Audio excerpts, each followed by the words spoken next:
see, we've put a nice little slot here, and we've removed those. Now we're going to be throwing these things away, but here's an interesting thing. Obviously, we put an emergency slot in there with as best we could with the Dremel, reaching around a bunch of wiring and so forth.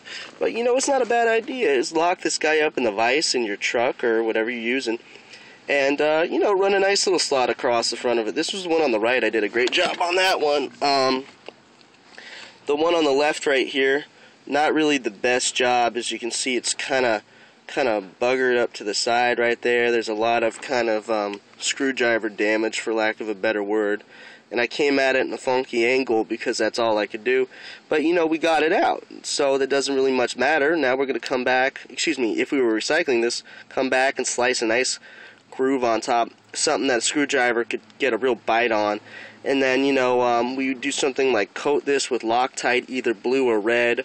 My understanding, Loctite red is just simply super glue, and in a pinch that'll totally work. But we want something to make this difficult for the next person. If you want to go nuts with it, what you can do is, after you get them installed, come back with your Dremel and grind the features off that you have installed on this. Is in this little slot, come back with a Dremel and grind it flat again, and make the next guy work just as hard as you did to remove this thing, if not harder.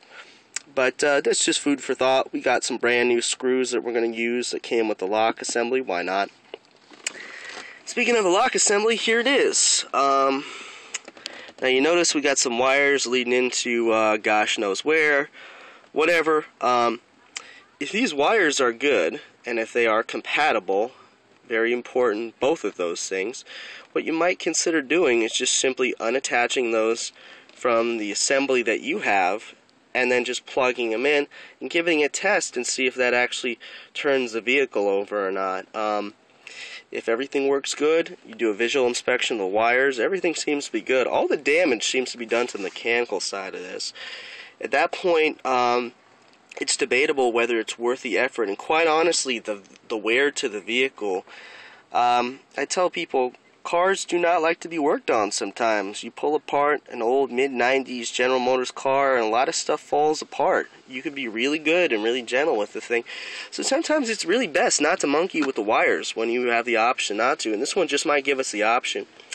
Obviously, between camera takes here, what I'm going to do is I'm going to plug in the old wiring to our new ignition assembly and see if everything's good, test it out 10 times, and we're going to go from there.